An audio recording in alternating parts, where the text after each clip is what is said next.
ओम शांति। अॼु वाक्य जीवन जे लाइ 3 चीजन जी आवश्यकता होंदी आहे। खुराक, खुशी ऐं खजानो। 1971 जा वाक्य आहिनि। बाबा चवनि था जीवन में मुख्य 3 चीजन जी आवश्यकता होंदी आहे। वो कहिड़ी, चाहे लौकिक जीवन चाहे अलौकिक जीवन, ॿिन्हिनि में ही 3 चीजन जी आवश्यकता होंदी आहे। वो कहिड़ी आवश्यकता आहे? हिकु हूंदी आहे खुराक, ॿी हूंदी आहे ख़ुशी, टियों हूंदो आहे खजानो।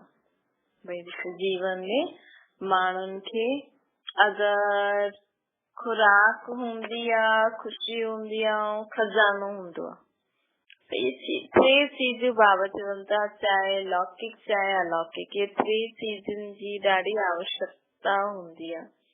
खजाने जे बिना कुझु बि न हूंदो न। ख़ुशी जे बिना भी जीवन सुठी न आहे। खुराक भी आवश्यक खपे शरीर खे हलाइण लाइ। त ये 3 चीजूं हिते भी आवश्यक आहिनि। बाबा पंहिंजे अलौकिक जीवन में खुराक कंहिंखे चईंदा आहिनि?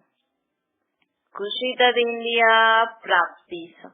जॾहिं आत्मा खे प्राप्ति थींदी आहे न, त आत्मा खे खुशी थींदी वेंदी आहे। बाक़ी खुराक कहिड़ी हूंदी आहे? खजानो कहिड़ो आहे न अलौकिक जीवन जो?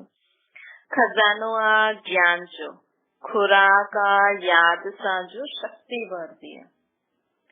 जो आत्मा खे प्राप्ति थिए थी उन सां त खुशी थी मिले। ज्ञान जो खजानो, शक्तियुनि जी खुराक।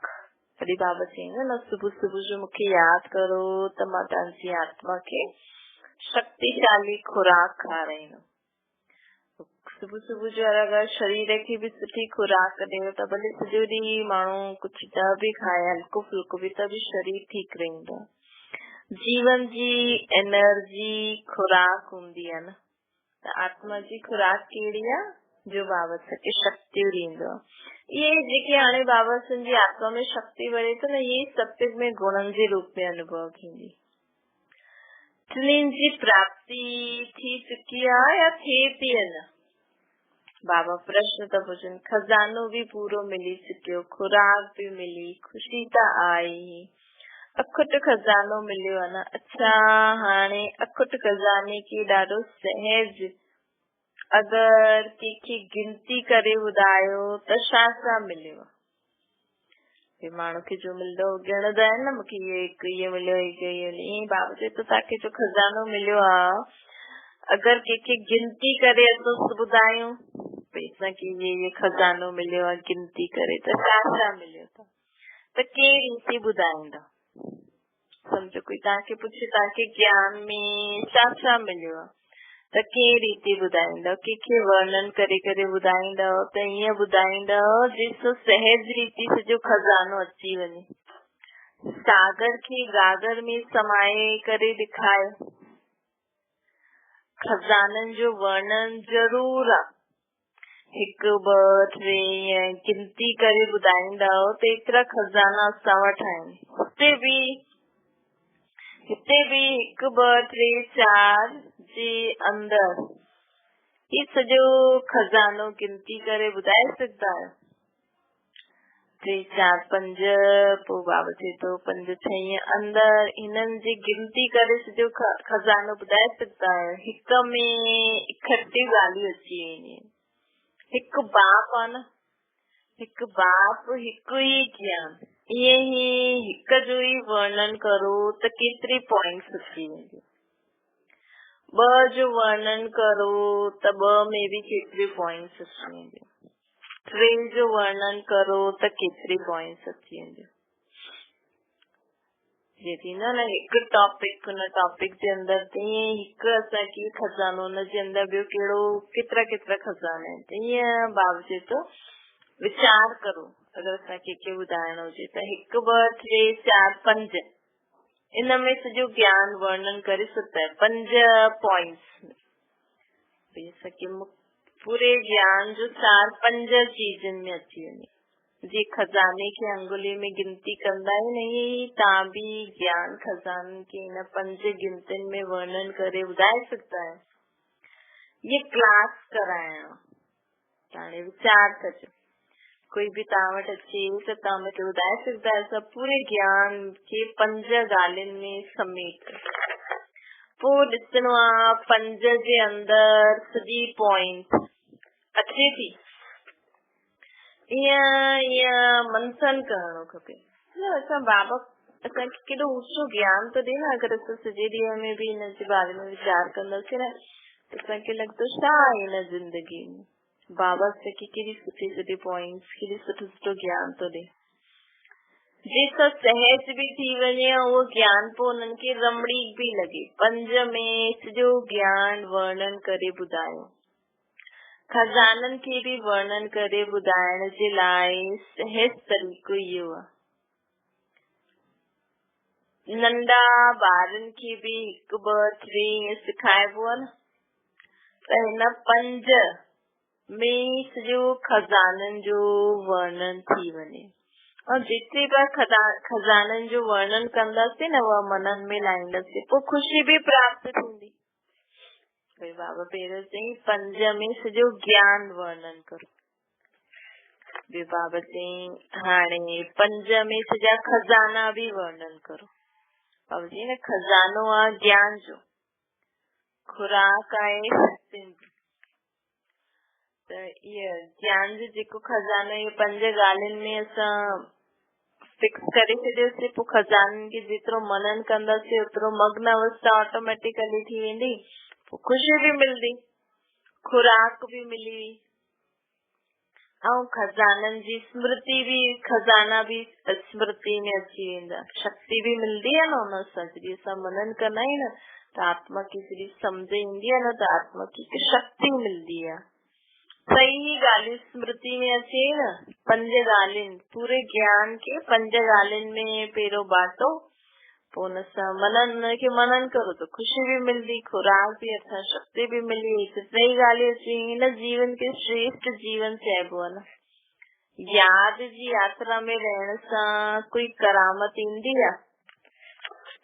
हाणे बाबा असांखे पहिरियों त उहा ॻाल्हि ॿुधाई। हाणे बाबा हुनमें चए थो जीअं ज्ञान जी 5 ॻाल्हियूं। हाणे जेकी खुराक थींदी आहे न याद सां जो शक्ति मिलंदी आहे। याद जी यात्रा में रहण सां कोई करामत ईंदी आहे त कंहिंखे शक्तियुनि जी प्राप्ति थींदी आहे। शक्तियुनि जी प्राप्ति की करामत चऊं। जीअं उहो माण्हू कोई अभ्यास कंदा आहिनि न त हुनमें रिद्धि सिद्धि जी करामत अची वेंदी आहे। त असांखे याद सां जो शक्तियूं मिलनि थियूं छा असां हुनखे करामत चईंदासीं।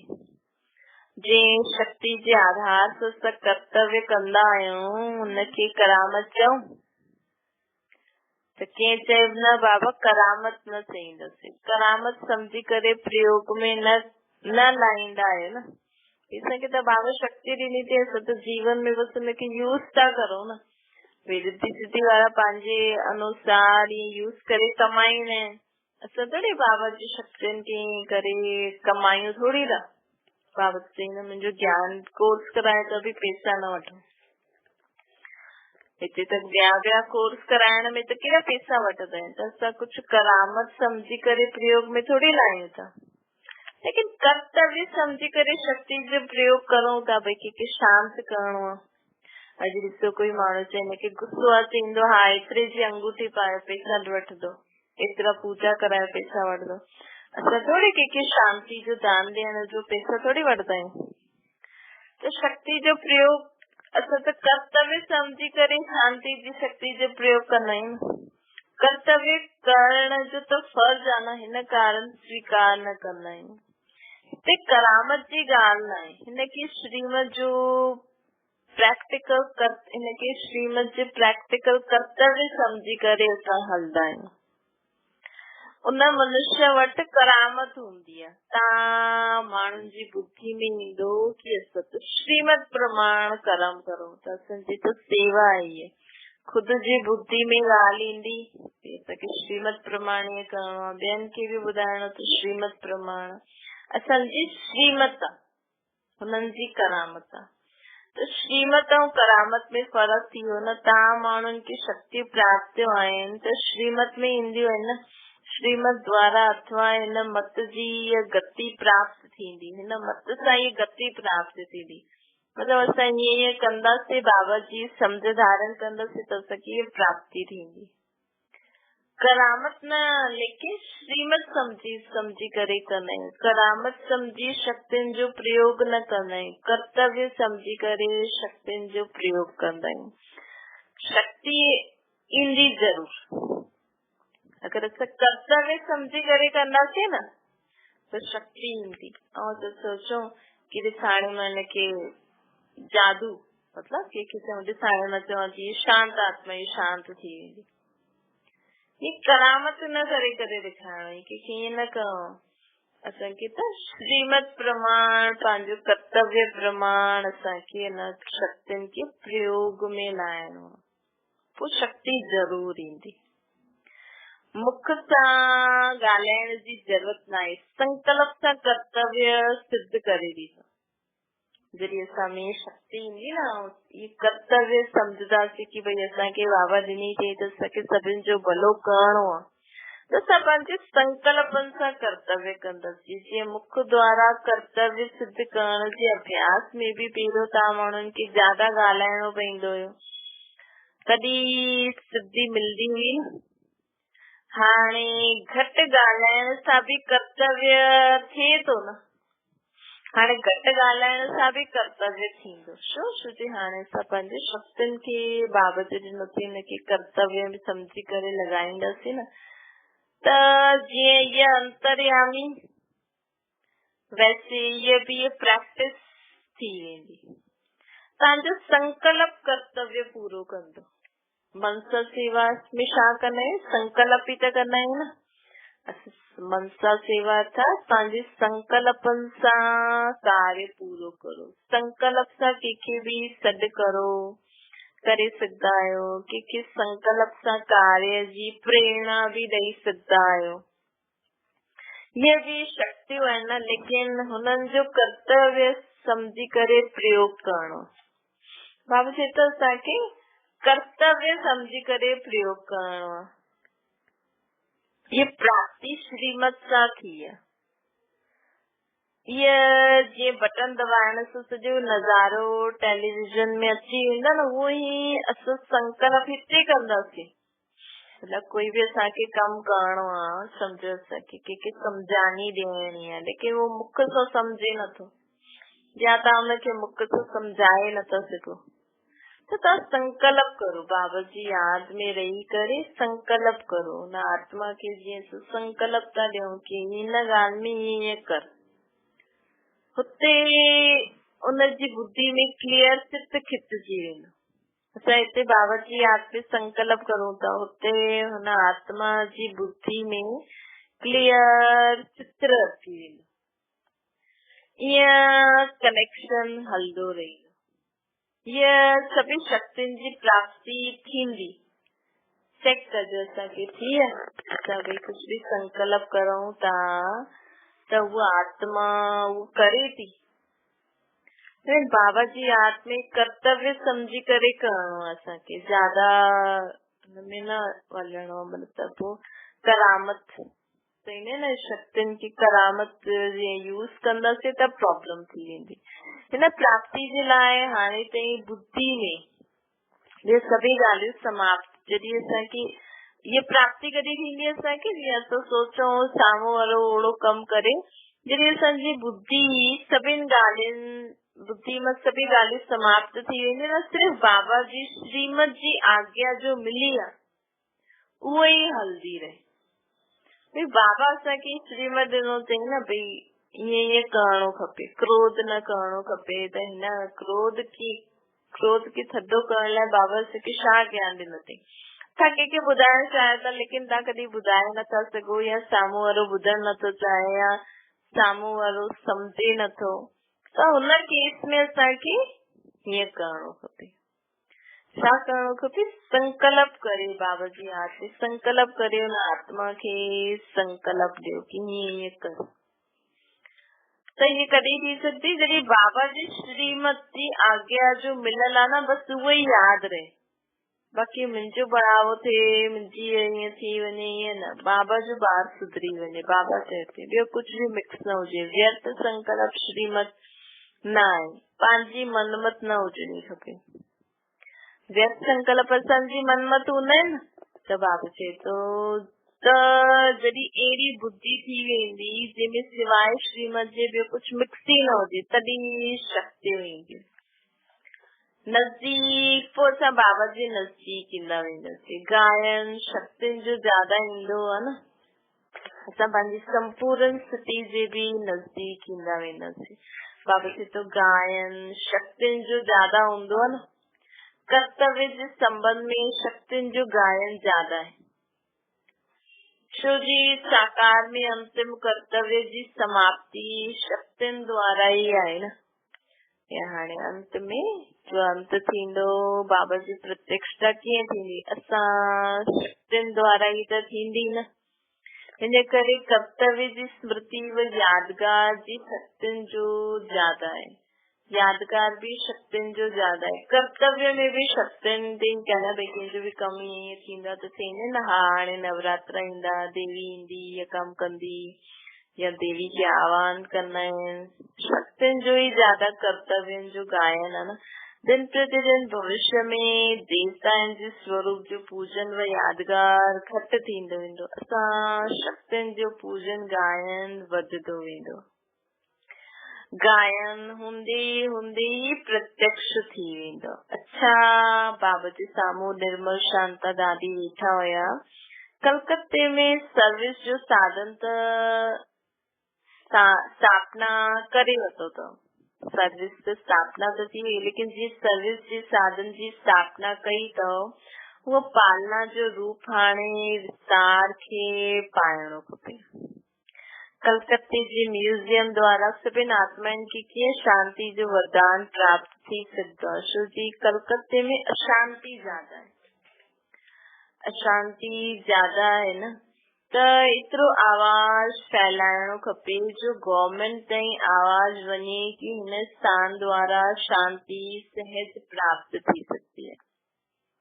गवर्नमेंट द्वारा शांति दल जे रूप में ऑफर थी सघो, जे जेल आदि में भाषण जे लाइ ऑफर कंदा आहिनि न, छो जी पाप आत्माउनि खे पुण्य आत्मा ठाहिण जो साधन आहे, तॾहिं निमंत्रण बि ॾींदा आहिनि। ईअं ई काथे अशांति हुजे त इहे शक्ति दल शांति दल सम्झनि कि हा काथे बि अशांति हुजे त गवर्नमेंट बाबा जो जेका स्थान आहिनि जिते बाबा जो ॿार शक्ति दल शांति दल वारा वेठा आहिनि, हुननि खे ऑफर करे। ईअं बि गवर्नमेंट द्वारा ऑफर थींदी आहे, तॾहिं त आफरीन ॻायल आहे न। अहिड़ो कुझु प्लान ठाहियो जो आवाज फैले चारों और, अशांति जे विच में शक्ति दल सेफ्टी जो साधन। ईअं तव्हां प्रसिद्ध थी वञो। जीअं भट्टी जे प्रोग्राम जो गायन आहे न, आग जल्दी हुए भी वो स्थान सेफ्टी जो साधन रहियो। चारों ओर आग हूंदी, लेकिन ये हिकु ही स्थान शांति जो आहे। यह अनुभव कंदा हिन स्थान सां ही असांखे सेफ्टी व शांति मिली सकती है। ये पालना जो कर्तव्य हाणे वधायो। हाणे बाबा असांखे छा चवनि कि पहिरियों त सेंटर हुया, थोड़ा थोड़ा हुया, तो धीरे धीरे वधा है त गांव गांव में भी गीता पाठशाला हाणे त हर गली में बाबा जो ॿार आहे। त हर बाबा शो चईंदो आहे घर घर मुंहिंजो घर थी वञे। जी अंत समय तक कोई बाबा त चईंदा आहिनि हिकु घर खां निकिरी ॿिए घर में न वञी सघंदा। त हाणे त समय असां ॾिसूं था न, भई कोरोना में ॾिठो असां, लेकिन हाणे अचण वारे समय खां पहिरियों असांखे खुद खे एतिरो तैयार करणो खपे कि सम्झो असांजे मोहल्ले में त असां एतिरा शांति ऐं शक्ति सभिनि खे ॾेई सघूं कि सभी असांखां प्राप्त करे सघनि। त बाबा चए त इन करे त बाबा चईंदा न घर घर में बाबा जो हिकु ॿार हुजणो खपे, ताकि वो ॿियो कंहिंखे न, कम से कम पंहिंजे घर वारनि जेकी आत्माएं रहंदियूं आहिनि हुननि खे त शांति ऐं शक्ति ॾेई करे अंत समय में शांत करे सघे, मुक्ति ॾियारे सघे। त बाबा चए तो ये पालना जो कर्तव्य हाणे सभिनि खे वधाइणो, ये पालना जो कर्तव्य ॾिसो त बाबा चए तो वो तॾहिं थींदो जॾहिं कोई हिकु स्थान ठाहियो जो विशेष योग अभ्यास जो हुजे। पंहिंजे घर में भी जाते भी तव्हां योग अभ्यास कंदा आहियो न, उते भी हिकु स्थान असांजो फिक्स हुजणो खपे कि हाँ असां हिते रोज बाबा खे यादि करूं स्थान ते, जंहिंमें वञण सां ई अनुभव करनि कि ना मालूम असां काथे अची आहियूं। स्थान भी अवस्था खे वधाईंदो आहे न।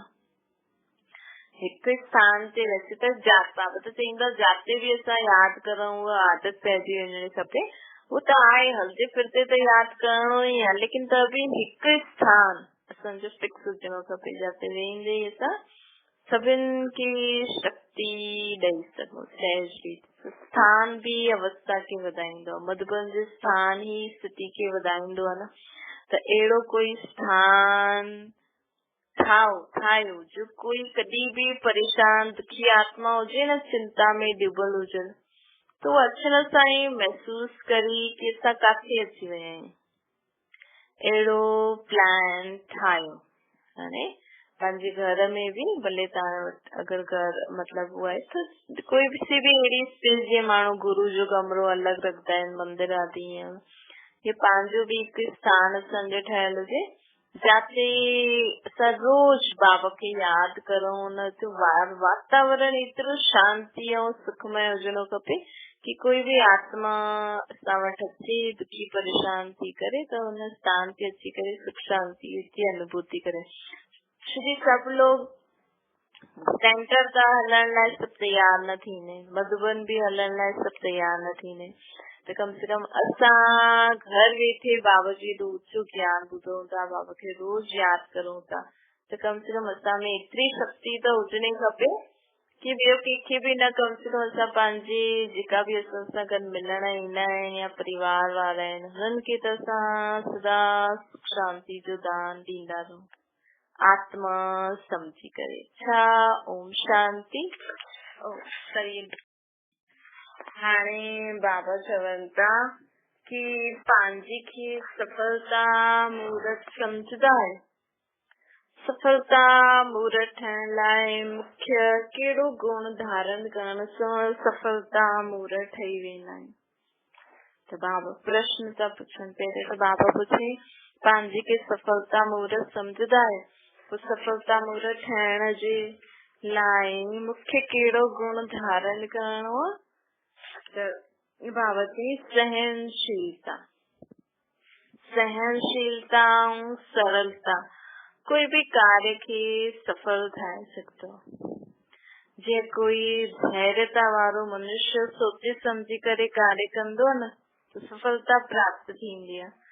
उही सहनशीलता जो हूंदा आहिनि, सहनशील जो हूंदा आहिनि, वो पंहिंजी सहनशीलता जी शक्ति सां कहिड़े भी कठोर संस्कार वारे खे व कहिड़े भी कठिन कार्य खे हुनखे शीतल ठाहे सकते हैं। कठोर संस्कार वारनि खे शीतल ऐं कठिन कार्य खे सहज करे ॾींदा आहिनि। सहनशीलता जो गुण जंहिंमें हूंदो वो गंभीर भी जरूर हूंदो। सफलता जे लाइ सहनशीलता ऐं सरलता जो गुण। सहनशीलता सां छा थींदो, पहिरियों त कठोर संस्कार वारनि खे भी शीतल ठाहे छॾिजो, कठिन कार्य खे सहज ठाहे छॾिजो। पोइ कठोर सहनशील वारो माण्हू गंभीर भी हूंदो। त जो गंभीर हूंदो आहे न वो गहराई में वञण वारो हूंदो आहे। जो गहराई में वञण वारो हूंदो आहे वो कोई भी कार्य में कॾहिं भी घबराईंदो न।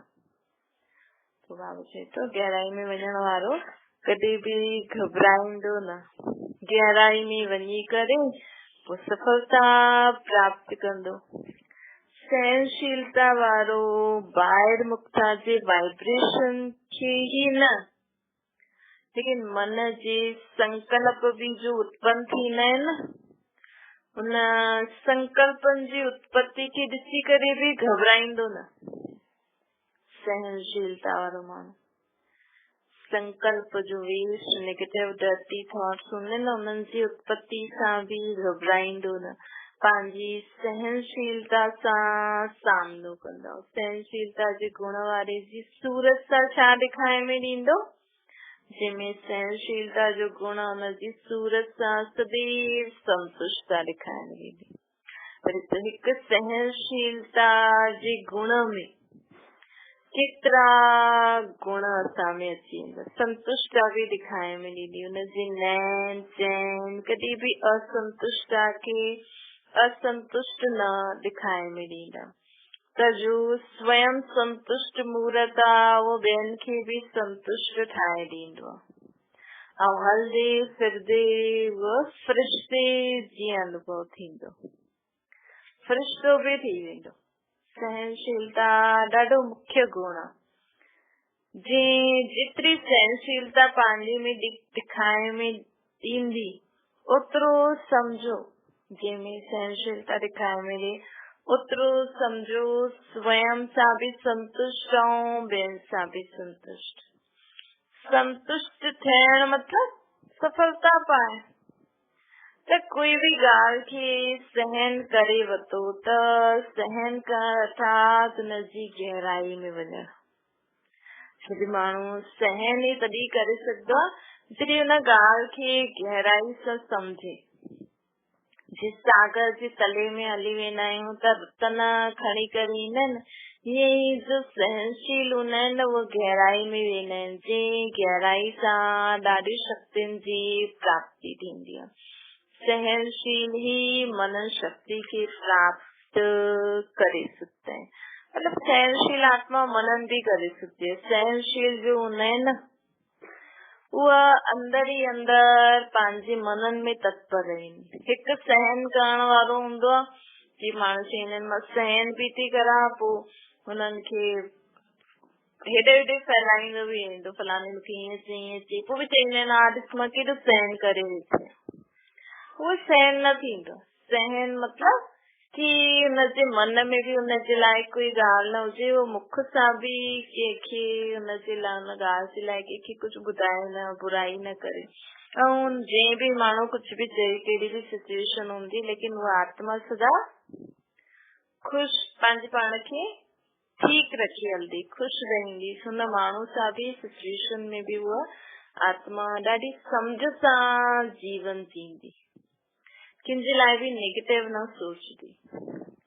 तो छो छोजे वो अंदर ही अंदर पंहिंजे मनन में तत्पर रहंदी आहे, हुन ॻाल्हि जी गहराई में वेंदी आहे। त ऐं जो मनन में तत्पर रहंदो न उहो ही मग्न भी रहंदो आहे। त सहनशीलता ॾाढो आवश्यक आहे। हुननि जे चहिरा ही गुण मूर्त ठही वेंदा। सहनशीलता जी धारणा ते एतिरो अटेंशन रखणो आहे। सहनशीली ड्रामा जी डाल ते ठहरी सकते हैं। जो सहनशील आत्मा है न वो ही ड्रामा जी डाल ते ठहरी सकते हैं। सहनशीलता न त ड्रामा जी डाल खे पकड़ण भी मुश्किल थी वेंदो।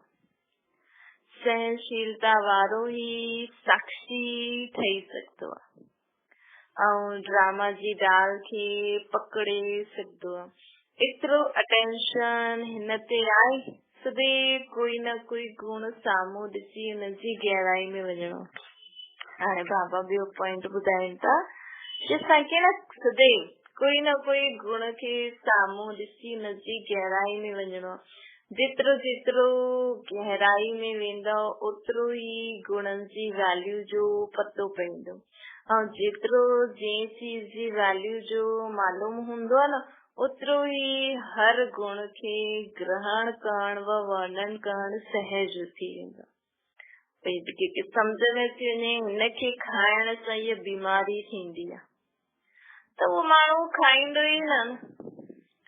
त उहो ई अगरि असां जेतिरो जेतिरो हिन गुणनि जी गहराई में वेंदासीं, हिकु हिकु ॻाल्हि खे सम्झंदासीं, गुणनि जी वैल्यू जो पतो पइजी वेंदो।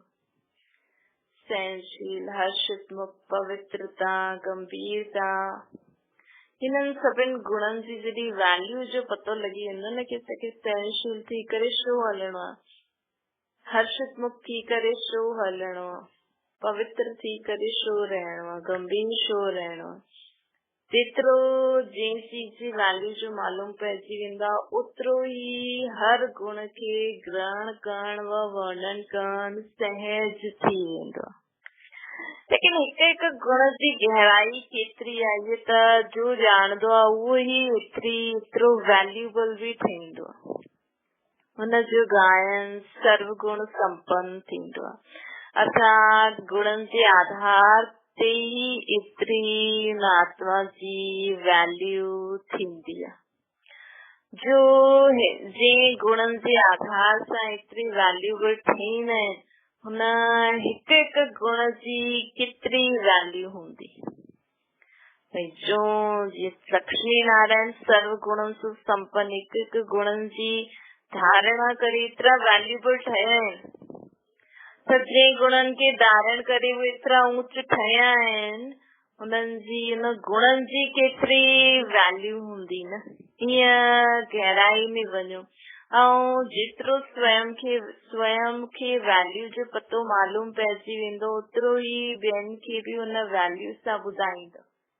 जॾहिं असांखे वैल्यू पतो हूंदी न सर्व गुणनि जी, कि जीवन में धारण करे हलण सां छा थींदो, ओतिरो असां ॿियनि आत्माउनि खे बि हुन ई वैल्यू सां ॿुधाईंदासीं, हुन ई तरीक़े सां ॿुधाईंदासीं। अच्छा, पंहिंजी खे वैल्यूएबल जी लिस्ट में सम्झंदा आहियो? वैल्यूएबल जो हिकु मुख्य लक्षण छा हूंदो आहे?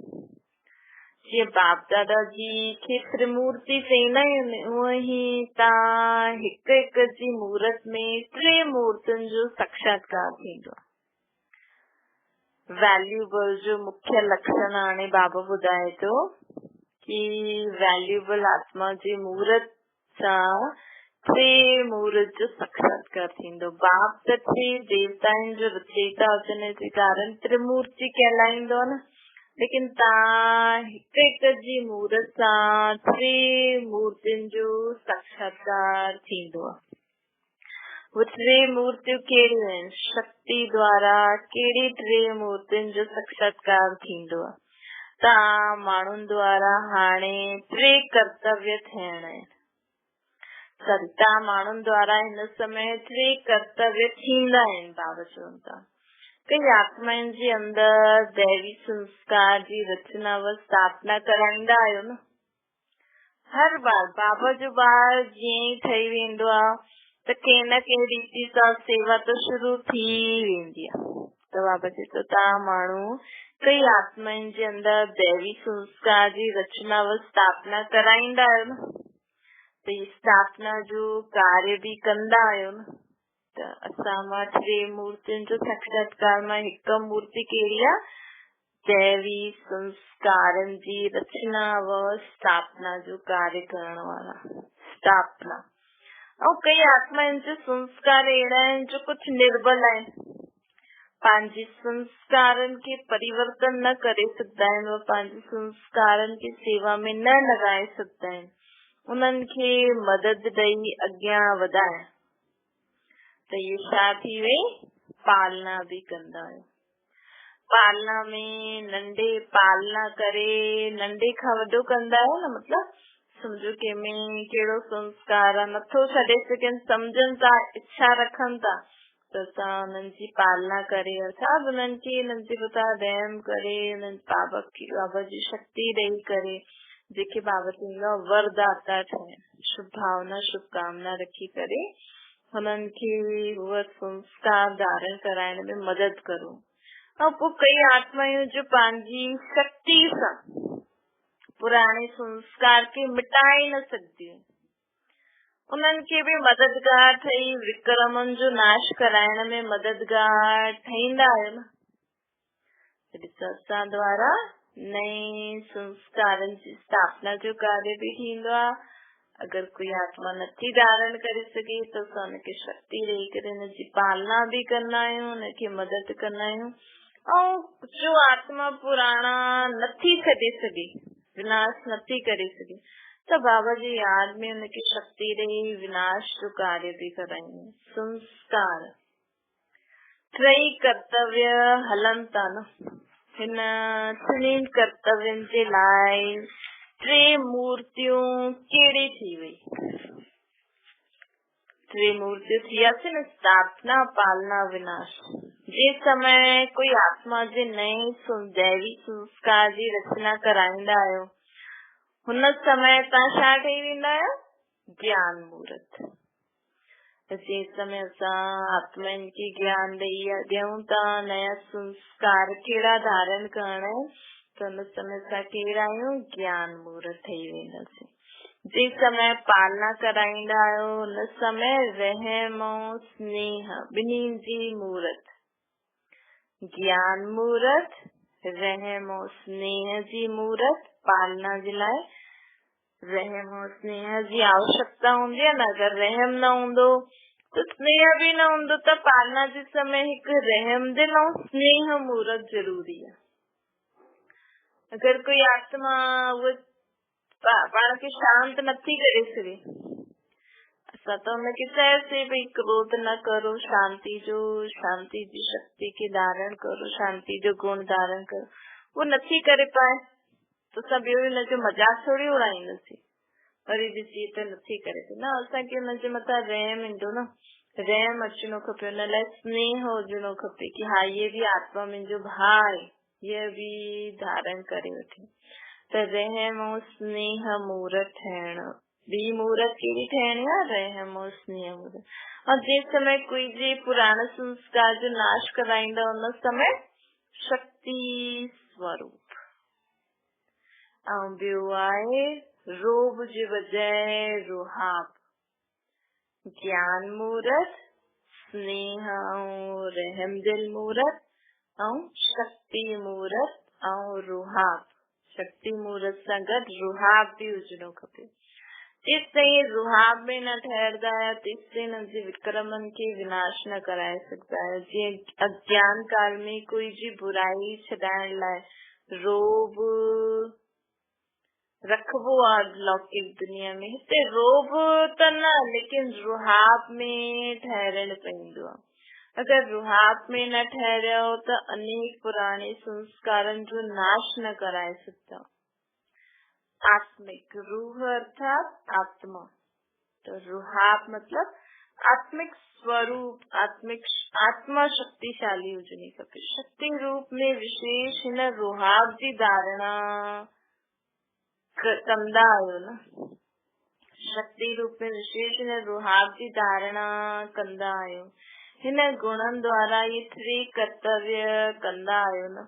कोई में अगर रुहाब जी कमी आहे त पालना करे सघंदा, लेकिन उनजे संस्कारनि खे नाश न कराए सघंदा। सिर्फ तरस ऐं स्नेह आहे त विनाश कराइण जो कर्तव्य न थी सघंदो। स्नेह रहम न त पालना जो कर्तव्य न थी सघंदो न। रुहाब ज्यादा आहे लेकिन रहम घटा त पालना में एतिरी मददगार न। समझो था कि शक्ति स्वरूप ठही करे असां हुनजे आसुरी स्वभाव संस्कारनि खे नाश भी कराए छॾियोसीं, लेकिन अगर असां में रहम और स्नेह न हूंदो त असां हुनखे नया संस्कार, नया कपिड़ा त न ॾेई सघंदासीं न। पुराणा त फाड़े छॾिया, मतलब पुराणा संस्कार त खत्म, लेकिन नया संस्कार तो धारण न कराया ना। रुहाब ज्यादा है लेकिन रहम घटा त पालना में एतिरी मददगार न। लेकिन कोई जे विक्रमन जे नाश कराइण में मददगार थी सघंदा है। तॾहिं त ॾिसो बाबा जो हर हिक ॻाल्हि में अलग अलग कोई ज्ञान मूर्त हूंदो आहे, कोई रहम और स्नेह मूर्त हूंदो आहे, कोई शक्ति स्वरूप ऐं रुहाब वारो हूंदो आहे, लेकिन टई सातड़ी सत्र मूर्ति कहलाईंदासीं। टई कर्तव्य असांखे अचणा खपनि। जीअं बाप टिनि देवताउनि द्वारा कर्तव्य कराईंदा तॾहिं त्रिमूर्ति ॻाल्हाईंदा न, असां में बि टई कर्तव्य अचणा खपनि असांखे। त बाबा चवनि था कि हाणे असांखे पोइ बाबा चवनि लेकिन कोई जे विक्रमनि खे नाश कराइण में मददगार थी सघंदा आहिनि जंहिंमें रहम न। और पो नॉलेजफुल न त पो नए संस्कारन जी रचना न कराए सकदा है। भई क्रोध खत्म करण जो संस्कार आहे, क्रोध के खत्म करण जो असां में शक्ति आहे, लेकिन उन सां गॾु अगरि असां में ज्ञान न आहे, असां नॉलेजफुल न आहियूं त असां हुनखे शांति जी शक्ति जे बारे में ॿुधाए न सघंदासीं। बसि चईंदासीं क्रोध खत्म करो।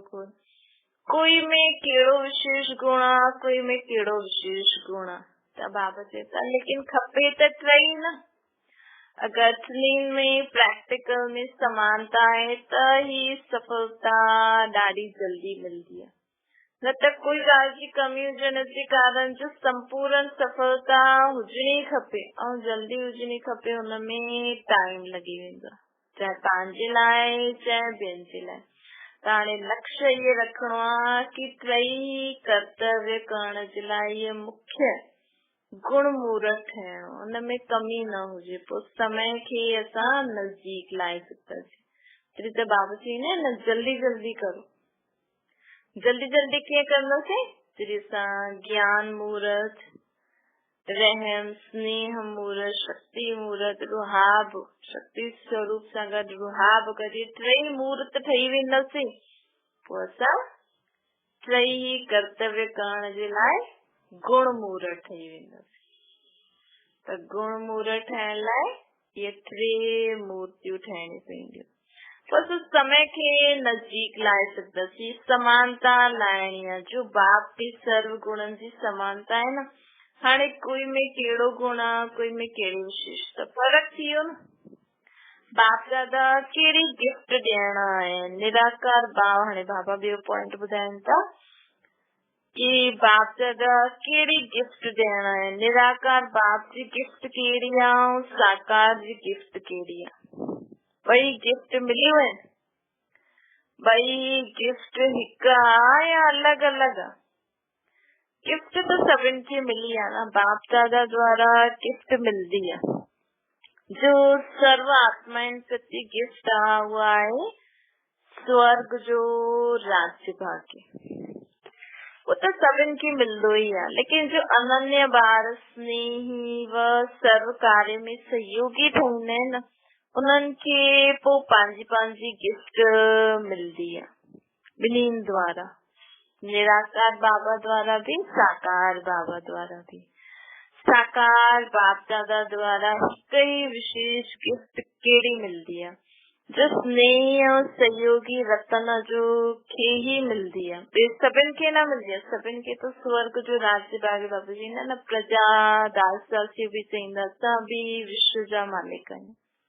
तो स्वर्ग जो राज्य भाग्य तो सभिनि खे मिलंदो, लेकिन जो स्नेह और सहयोगी रतन हूंदा आहिनि न, हुननि खे बाबा विशेष गिफ्ट ॾींदा आहिनि। स्वर्ग जी गिफ्ट वरदान में मिलदी आहे उन्हनि खे। साकार और निराकार द्वारा हर एक खे स्पेशल वरदान भी मिलंदो आहे ऐं गिफ्ट भी मिलदी आहे।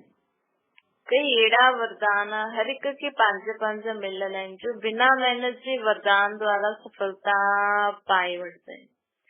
वरदान त पंहिंजा पंहिंजा ॼाणदा आहियो न, त कहिड़ी विशेष गिफ्ट मिलदी आहे? स्पेशल वरदान, हर एक खे स्पेशल वरदान भी मिलंदो आहे। ये थी वई असांजी साकार और निराकार द्वारा हर एक के स्पेशल वरदान भी आहे ऐं गिफ्ट भी आहे।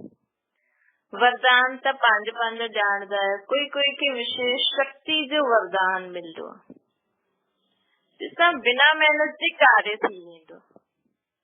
कोई के विशेष शक्ति जो वरदान मिलंदो आहे, उन वरदाननि जो अनुभव भी कंदा हर एक कंदो आहे। कोई के सर्व जे सदा सहयोगी थियण जो भी वरदान मिलंदो आहे, कोई के शक्ति जो, के सहयोगी थियण जो, के सर्व जे स्नेही थियण जो वरदान मिलंदो आहे, के सर्व जे संबंध में अचण जो वरदान मिलंदो आहे।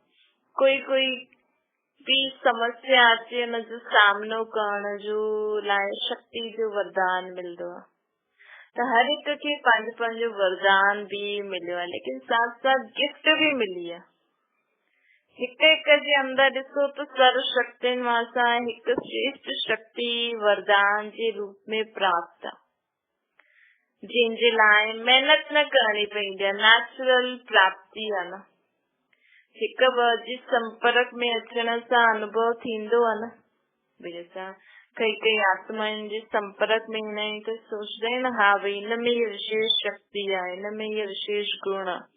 जीअं हिक ॿिए जी गुणनि जो वर्णन कंदा आहियूं, हर हिक जे वरदान जो भी मालूम पइजी वेंदो आहे। लेकिन जो भी पर्सनल गिफ्ट हूंदी आहे न, हुनमें विशेष स्नेह रहंदो। कहिड़ी गिफ्ट आहे इहो सोचजो। ऐं ॿियो इहो त बाबा चई चवंदा सोचजो।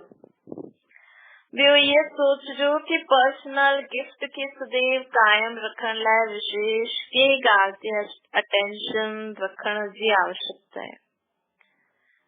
जेकी असांखे बाबा गिफ्ट पर्सनल ॾिनी अथई त उनखे कायम रखण लाइ विशेष कहिड़ी ॻाल्हि जो अटेंशन रखण जे लाइ आवश्यकता आहे। अमृत वेले हिन ते वीचार सागर मंथन कजो। त कल्ह अमृत वेले असां बाबा जेकी असांखे पर्सनल गिफ्ट ॾिनी अथई हुनजे बारे में असां वीचार कंदासीं। बाबा खां पुछो, बाबा तव्हां मूंखे कहिड़ी पर्सनल गिफ्ट ॾिनी अथव? याद की यात्रा सां आत्मा में विल पावर ईंदी आहे न। जेतिरी जेतिरी विल पावर धारण कंदव ओतिरी बुद्धि खे जाते चाहियो, जेतिरा समय चाहियो ओतिरो लॻाए सघंदा आहियो। विल पावर कीअं अची सघंदी आहे? त कीअं चयो, विल करण सां। बाबा असांखे ॿुधाई न कल्ह परीहं कि विल पावर कीअं ईंदी आहे? जॾहिं असांखे बाबा जो वरसो ॾे थो, जो विल करे थो। हिकु त बाबा इहो चई असां मनन करे बाबा जे खजाने खे पंहिंजे अंदर पंहिंजो ठाहींदासीं त विल पावर ईंदी। ॿियो बाबा हिकु पहिरियों बि ॿुधायो हुई कि विल पावर कीअं ईंदी आहे आत्मा में शक्ति, जॾहिं असां सभु कुझु बाबा से विल करे सघंदा आहियूं, सभु कुझु बाबा खे ॾेई सघंदा आहियूं ऐं बाबा जो खजानो पंहिंजो ठाहे सघंदा आहियूं। विल पावर करण जी निशानी पंहिंजी विल पावर सां सम्झी सघंदा आहियो। सर्व शक्तियुनि खे विल कयो त करो त बाप दादा सर्व शक्तियूं विल करे सघंदा। अगर असांजी आत्मा जो सोचे थी शक्तिशाली सोचे थी ऐं कर्म में लाए थी सघे। आत्मा जा बोल ॾाढा पावरफुल हूंदा त सम्झो असां में विल पावर आहे। त बाबा चए तो सर्व शक्तियूं साथी ठही वञनि, सर्व शक्तियूं साथी ठही वयूं आहिनि, सर्व शक्तिवान साथी ठही वञे। सभु कुझु बाबा खे ॾेई करे बाबा खे पंहिंजो ठाहे छॾियो, बाबा जी शक्ति पंहिंजे अंदर धारण करे छॾियऊं त विजयी।